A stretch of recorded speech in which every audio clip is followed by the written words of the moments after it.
প্ৰিয় দৰ্শক, এই ভিডিঅ'টিৰ মাধ্যমেৰে মই আপোনালোকক জনাবলৈ চেষ্টা কৰিম আসাম ডাউনটাউন ইউনিভাৰ্চিটিত যদি আপোনালোকে PhD কৰিম বুলি ভাবিছে কি বিষয়ত কৰিব পাৰিব আৰু কেতিয়া নটিফিকেশ্যন ওলায় আৰু 2025 চনৰ বাবে নটিফিকেশ্যন ওলালে নে ওলাবহে নে আৰু তেওঁলোকৰ যি এন্ট্ৰেন্স টেষ্ট হয় PhDৰ বাবে সেই এন্ট্ৰেন্স টেষ্টৰ সিলেবাস কি হয় এই সকলোবোৰ কথা এই ভিডিঅ'টিৰ মাধ্যমেৰে জনাবলৈ চেষ্টা কৰিম। নাকৰ দ্বাৰা এক্ৰিডিটেড ইউনিভাৰ্চিটি হয় আৰু UGCৰ দ্বাৰাও ৰিকগনাইজ বিশ্ববিদ্যালয় হয়। গান্ধীনগৰ পানীখাইটি গুৱাহাটীত অৱস্থিত হয়। যদি মই 2025 চনৰ কথা কওঁ, আসাম ডাউনটাউন ইউনিভাৰ্চিটিৰ যি PhD এন্ট্ৰেন্স টেষ্ট সেইটো কিন্তু 2025 চনৰ জানুৱাৰী চাইকেলৰ কাৰণে কিন্তু হৈ গ'ল। তাৰমানে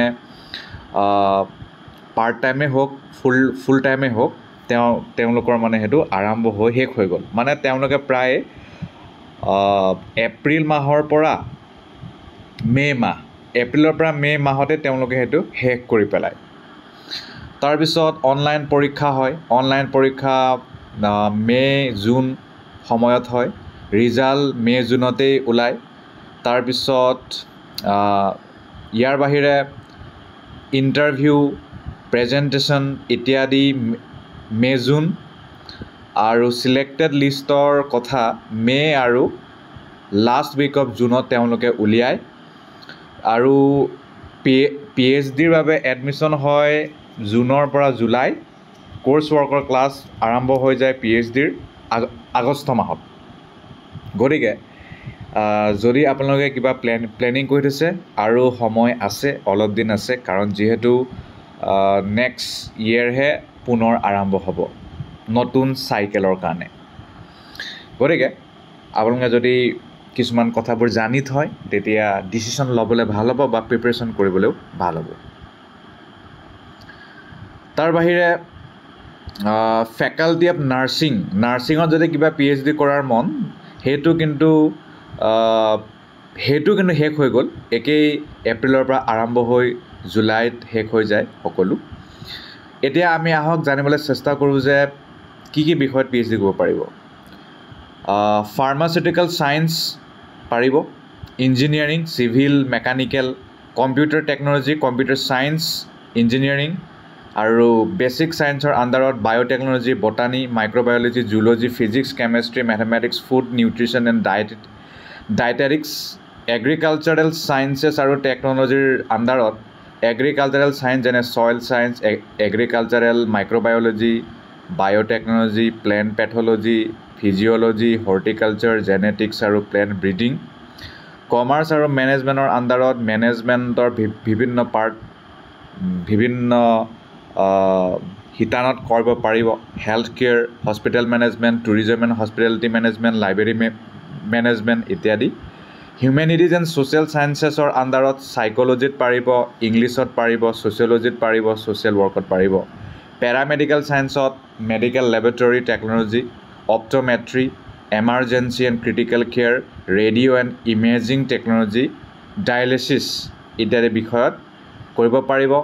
নাৰ্ছিঙৰ যদি কথা কওঁ, medical surgical nursing, mental health nursing, child health nursing, obstetrics and gynaecological nursing, community health nursing, public health nursing ইত্যাদি। গতিকে বিভিন্ন বিষয়ত আপোনালোকে ৰিচাৰ্চ এক্সপ্ল'ৰ কৰিব পাৰিব আপোনালোকৰ নিজৰ সুবিধা অনুসৰি।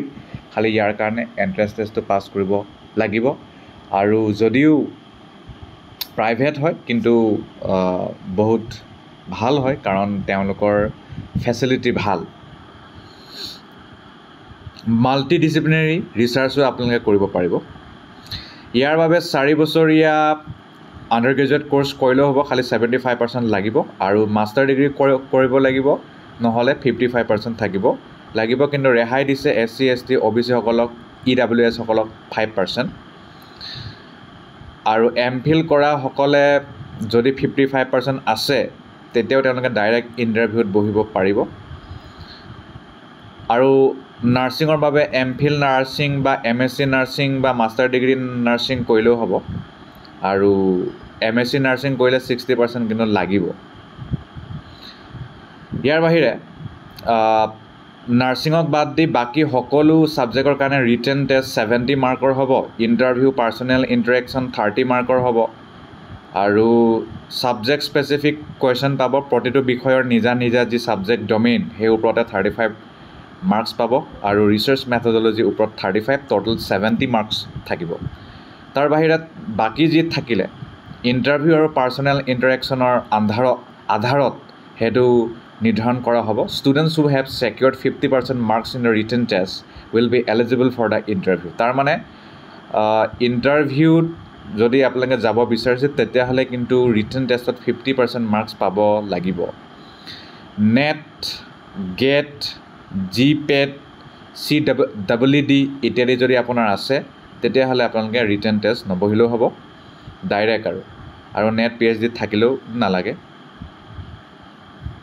আৰু যদি আপুনি চিলেক্টেড হৈ যায় তেতিয়াহ'লে কনচেপ্ট নোট তেওঁলোকৰ ৰিচাৰ্চৰ ওপৰত আপোনালোকৰ ওপৰত 2 বা 3 পেজৰ পাৱাৰ পইণ্ট প্ৰেজেণ্টেশ্যন প্ৰস্তুত কৰিব লাগিব ইণ্টাৰভিউৰ বাবে।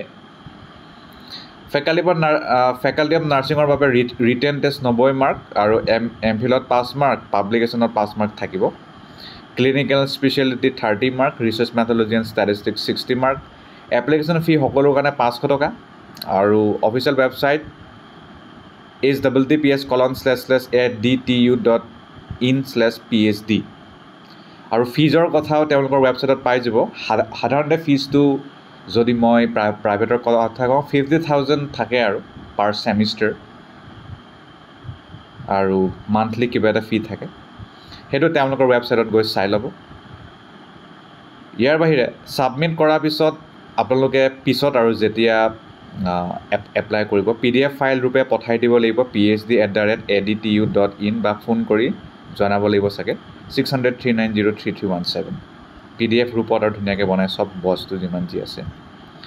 গতিকে এই ভিডিঅ'টিৰ মাধ্যমেৰে মই আপোনালোকক জনাবলৈ চেষ্টা কৰিলোঁ যে আছাম ডাউনটাউন ইউনিভাৰ্চিটিত কি বিষয়ত PhD কৰিব পাৰিব, কেতিয়া নটিফিকেশ্যন ওলায় আৰু আপোনালোকৰ ফিজ বা অন্যান্য গুৰুত্বপূৰ্ণ কথাবোৰ কি। ধন্যবাদ।